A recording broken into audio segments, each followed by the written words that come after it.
Assalamualaikum warahmatullahi wabarakatuh. Eh, Kami dari kelompok satu ingin melaporkan hasil progres dari teori basis data kami, yaitu perancangan basis data pengelolaan data transaksi berbasis struk belanja. Nah, di sini kami dari kelompok satu dari kelas Sirek 3B, yaitu beranggotakan Audi Anggraini Hasim, Fatia Nurul Afifah, Muhammad Ramadan Heru Pradipta, dan Ulfa Khairun Nisa. Mungkin kita langsung saja ke bagian latar belakang yang dijelaskan oleh saya. Silakan. Oke, untuk yang pertama itu ada bab satu yaitu pendahuluan. Di 1.1 itu ada latar belakang. Nah, jadi latar belakang kami membuat laporan ini yaitu base data kan adalah kumpulan data yang saling terkait dan terorganisasi, disimpan secara elektronik untuk kemudian kemudahan akses dan pengolahan. Nah, sistem manajemen base data atau DBMS ini akan digunakan untuk mengelola dan menjalankan query data tersebut, yang sangat penting bagi bisnis modern dalam memantau transaksi, mengatur inventaris, dan juga menganalisis data konsumen. Nah, untuk sekarang ini kan masih banyak nih perusahaan yang menggunakan pencatatan secara manual yang rentan terhadap kesalahan, duplikasi, dan juga kehilangan data-data. Dengan basis data yang lebih terstruktur, pencatatan transaksi akan lebih akurat, efisien, dan juga terintegrasi. Dalam proyek ini, menggunakan data dari struk belanja untuk mendesain basis data yang mencakup semua produk, jumlah barang, harga, dan juga total belanja melalui normalisasi, desain ERD, dan juga relasi antar tabel. Nah, sistem ini diharapkan mampu memenuhi kebutuhan bisnis dengan simulasi data untuk memastikan fungsionalitasnya. Oke, selanjutnya itu di 1.2 ada tujuan dalam membuat laporan ini. Yang pertama itu untuk menganalisis kebutuhan sistem dalam mengelola data transaksi berbasis struk belanja. Yang kedua, mendesain basis data yang efisien dan terstruktur untuk menyimpan data transaksi secara dengan akurat. Ketiga itu untuk menerapkan normalisasi pada tabel-tabel data guna mengurangi redundansi dan inkonsistensi data. Keempat, membuat IRD yang menggambarkan entitas, atribut, dan relasi antar entitas yang ada dalam sistem. Kelima, melakukan simulasi data dan uji coba untuk memastikan bahwa basis data yang dibuat dapat berfungsi sesuai dengan kebutuhan operasional.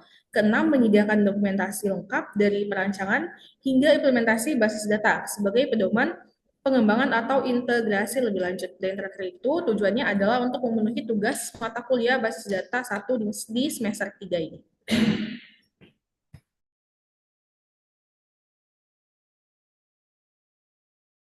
Oke, selanjutnya itu ada normalisasi ya. Untuk normalisasi sendiri itu pengertiannya adalah sebagai proses pengorganisasian data dalam bentuk tabel untuk mengurangi redundansi dan meningkatkan integritas data. Proses ini tuh melibatkan pemecahan tabel besar menjadi beberapa tabel kecil yang berisi data yang saling berkaitan. Nah, normalisasi sendiri itu eh, biasanya tuh terbagi dari beberapa tahap yang meliputi tuh ada UNF atau unnormalized atau normal pertama 1 NF, kemudian ada 2 NF, 3 NF, dan selanjutnya. Nah, pada laporan ini tuh kami cuma akan membahas 3 normal from. Yang pertama itu 1 NF, 2 NF, dan 3 NF. Nah, ini ada data awal dari basis data kami yang kami ambil dari struk belanja dari sebuah toko Alfamart yang berisi bisa digambarkan sebagai berikut.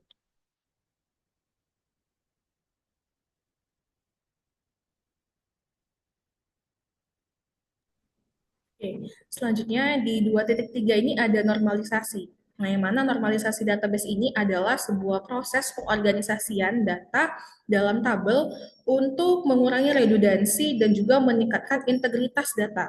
Nah, yang mana proses ini akan melibatkan pemecahan tabel besar menjadi beberapa tabel kecil yang berisi data yang saling berkaitan. Untuk di 2.3.1 ini ada tabel 1 NF.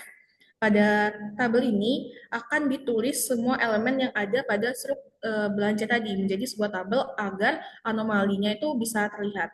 Untuk yang pertama itu di sini ada nama customer, lalu ada alamat customer, waktu pengiriman, status pengiriman, nama toko, cabang toko, kontak toko, alamat toko, dan juga preferensi.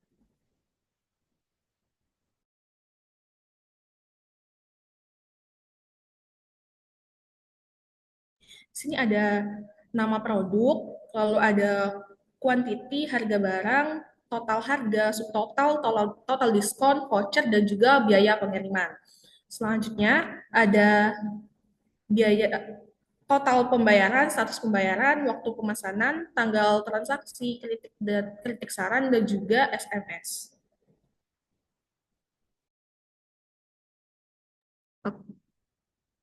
Oke, selanjutnya itu ada 2NF yang dimana di tabel ini tuh data-data yang udah diuraikan di satu NF itu akan diuraikan kembali menjadi tabel-tabel seperti tabel master dan tabel relasinya transaksi.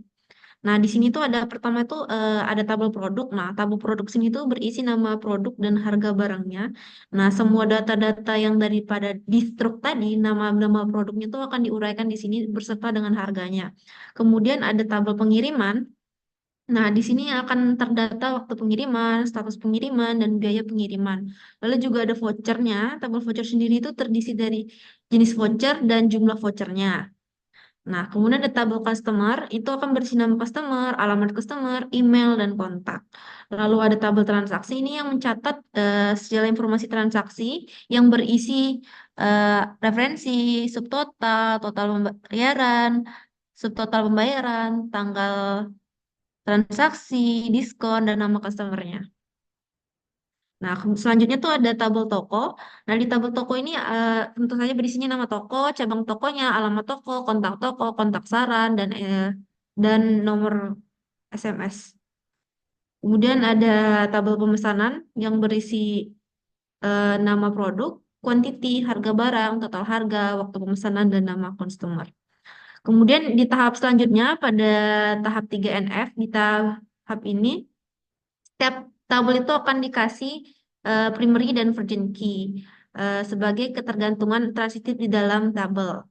Nah, untuk tabel produk sendiri ini diberi primary keys yaitu ID produk, kemudian ID pengiriman pada tabel pengiriman, ID voucher pada tabel voucher, ID customer pada tabel customer, dan ID toko di tabel toko. Kemudian juga ada eh, ID variasi produk untuk tabel variasi produk, lalu ID pembayaran pada tabel pembayaran, kemudian ada key fortune-nya itu ada ID transaksi dari tabel transaksi, ID voucher dari tabel voucher, kemudian ada primary key pada tabel transaksi yang mana ID-nya itu ID transaksi dan virgin key ya ada ID customer dari tabel customer, ID pengiriman dari tabel pengiriman, ID toko dari tabel toko dan mungkin selanjutnya bisa diteruskan. Oke, pada tahap selanjutnya, di sini ada pada bagian simulasi. Jadi, pada bagian ini akan pengujian hasil dari normalisasi sampai 3F tadi. Data itu masih mentah dan masih ada kemungkinan terjadinya anomali. Nah, pada simulasi ini kita bakal ngecek terlebih dahulu apakah masih ada sebuah anomali pada 3F ini. Nah, dari sini sebenarnya sudah terdeteksi bahwa adanya anomali berupa redundansi yang sangat fatal, yaitu pada tabel transaksi. Di sini kita lihat tabel transaksi yang redundansi yang sangat di ID-nya itu berulang yang sangat ini dan juga ini terjadi karena pada sebelumnya itu di tabel yang eh, bagian ini variasi produk ini adalah suatu inovasi dari bagian tabel produk ini menjadi variasi produk. Nah, variasi produk ini akan bersinggungan langsung dengan customer sehingga dengan tabel transaksi maksud saya. Jadi variasi produk ini langsung bersinggungan dengan transaksi yang mana terjadi many to many sehingga terjadilah sebuah redundansi. Untuk menghilangkan anomali ini, maka dibuatlah pendekatan asosiatif entity yaitu menghasilkan tabel baru. Yaitu kami menghasilkan sebuah tabel yang namanya tabel rincian pemesanan. Dengan ada tabel rincian pemesanan ini, maka redundansi akan berkurang. Jadi setiap rincian pemesanan itu akan memiliki ID primary key-nya masing-masing dengan memanggil foreign key dari tabel transaksi. Sehingga tabel transaksi hanya ada satu bagian, tapi di setiap tabel transaksi, di rincian pemesanan produknya berbeda-beda sesuai dengan variasi produk yang dipilih oleh customer. Nah, setelah kita menyelesaikan suatu anomali yang terjadi, yaitu anomali berupa redundansi di tabel transaksi tadi, maka diuji coba simulasi dengan menambahkan data baru. Di sini kami menambahkan suatu data baru, itu sebuah customer baru dengan customer ID-nya customer 002 dengan nama Jajang. Dengan pihak produk dan voucher alamat toko masih seperti sama, kecuali lanjut di sini sama, produknya masih sama, terus vouchernya kami ada penambahan satu tadi voucher di sini. Voucher tambahan sebuah inovasi juga, dan pengiriman karena bakal ada customer baru, bakal ada pengiriman yang baru, tokonya masih sama, variasi produk juga sama. Nah, dengan kami menambahkan customer baru ini, maka kami akan menambahkan tabel di data transaksi yang baru, yaitu dengan ID transaksi B002 dan customer customer 002 dan pengiriman delivery cost DLN 002. Dan di toko, ini harusnya 001 ya. Mungkin kesalahan akan kami perbaiki di sini, harusnya ARF 001, kesalahan dalam data Excel. Kemudian untuk pembayaran, seperti biasa dia pembayaran jadi pembayaran untuk pihak transaksi 002. Ya. Kemudian totalnya dengan baru dengan rincian pemasaran sebagai berikut dengan berbagai barang yang di bagian ini dari yang bagian sini. Karena ini sudah masuk di transaksi yang kedua. Jadi dia memesan berupa 2, 3, 4, 5, 6, 7 variasi produk dengan jumlah yang bervariasi juga. Dengan hasil totalnya itu di pembayaran sebesar 97.100. Nah, dari hasil uji coba yang ini menghasilkan satu transaksi yang baru pada tabel transaksi dengan ID 002 dan tidak ada anomali yang terdeteksi ternyata, dan sejauh ini untuk finalnya tabel 3NF menjadi seperti ini bentuknya, yaitu menjadi adanya pemecahan tabel rincian pemasaran baru untuk menghilangkan redundansi di tabel transaksi tadi, seperti yang terjadi di 3NF yang dia bagian ini.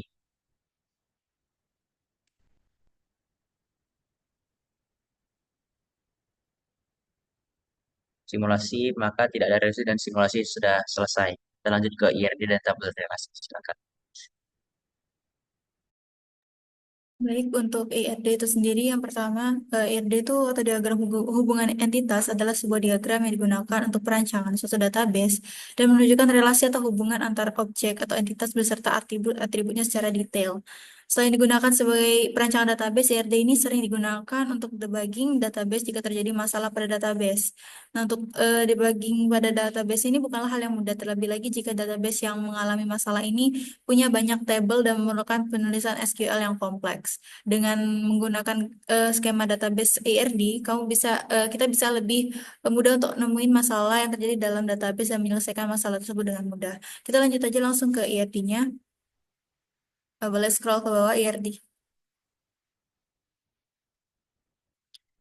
Jadi di sini ada beberapa entitas. Yang pertama itu ada produk, variasi produk, ada pengiriman, customer, pembayaran, voucher, toko, transaksi, dan juga untuk associative entity itu ada pemesanan. Karena di pemesanan ini ada hubungan many to many ke transaksi dan variasi produk.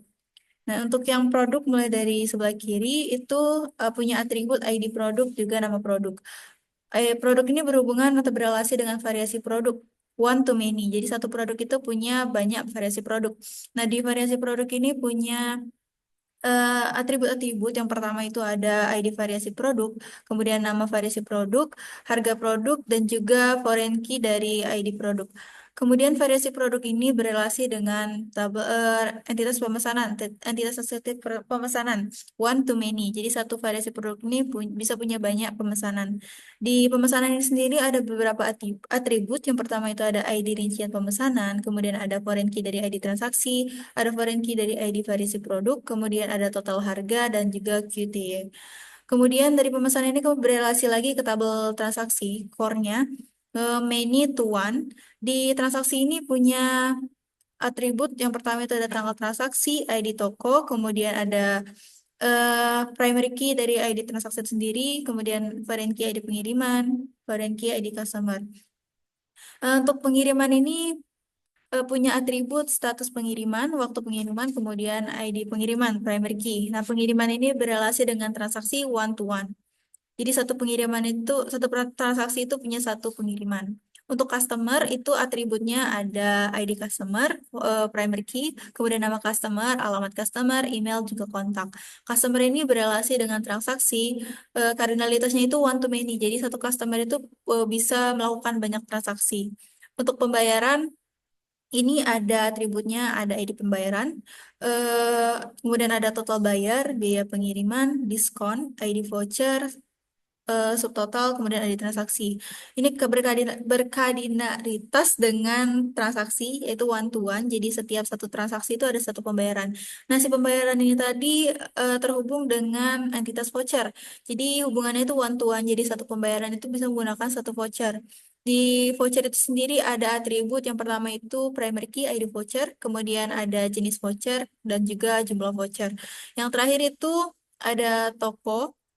Toko ini berrelasi atau berhubungan dengan transaksi. Jadi banyak transaksi, satu toko bisa ada banyak transaksi. Di toko itu sendiri atributnya ada ID toko, primary key, kemudian ada nama toko, cabang toko, alamat toko, kontak toko, kritik saran, dan juga SMS. Lanjut ke tabel relasi. Tabel relasi ini nih eh, mirip dengan IRD, tapi konsepnya berbeda. Mem- Memiliki tujuan dan representasi yang beda. Kalau misalkan IRD ini nih, untuk ada entitas, ada atribut, ada juga hubungan. Nah, sedangkan kalau di tabel relasi ini ada yang namanya kolom atau field, kemudian ada record dan juga kunci-kuncinya, primary key, foreign key. Nah, untuk relasinya itu mirip atau sama yang kayak tadi, one to many segala macam. Nah, di sini aku jelasin di variasi produk ini ada record-recordnya. Yang pertama itu ada primary key dari ID variasi produk, jenisnya itu varchar. Kemudian ada foreign key dari ID produk varchar juga. Kemudian ada nama variasi produk. Kemudian juga ada harga produk integer. Lalu ke rincian ke produk. Di produk ini ada primary key ID produknya juga nama produk. Kemudian ke rincian pemesanan.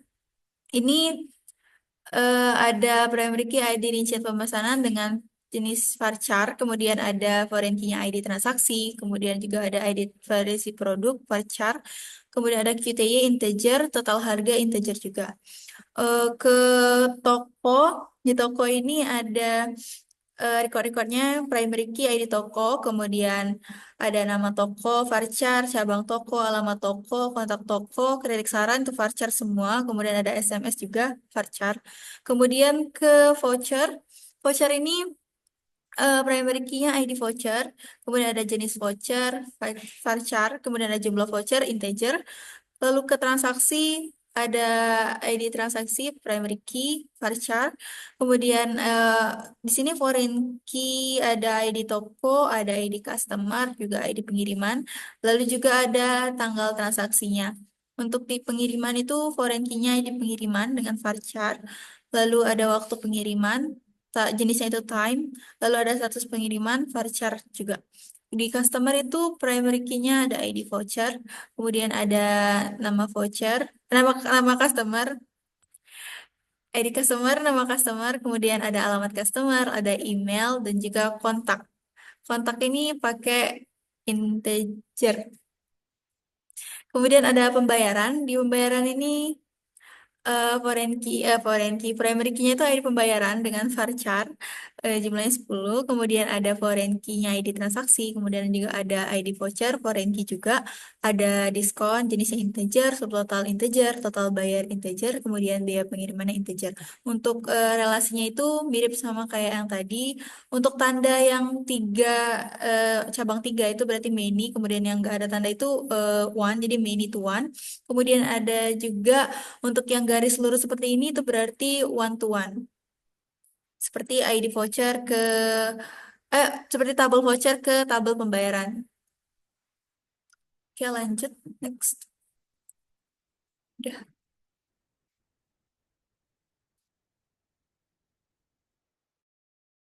Oke, untuk kesimpulannya itu sendiri, jadi kesimpulan dari laporan ini adalah melalui proses normalisasi hingga tahap third normal form atau 3NF, basis data pengelolaan data transaksi penjualan dapat disusun secara lebih efisien dan terstruktur. Dengan normalisasi, redundansi data ini dapat dihilangkan dan data menjadi lebih konsisten serta mudah diakses oleh sistem. Entity Relationship Diagram atau ERD yang dihasilkan menunjukkan relasi antar entitas seperti kasir, konsumen, barang, diskon, dan transaksi, di mana setiap entitas ini dihubungkan berdasarkan aturan-aturan normalisasi. Ini memastikan bahwa data dalam sistem transaksi dapat dikelola dengan baik dan mengurangi potensi anomali selama operasi insert, update, ataupun delete. Normalisasi ini diharapkan mampu mendukung pengelolaan data transaksi secara lebih optimal, meningkatkan efisiensi penyimpanan, serta menjaga integritas data di dalam basis data.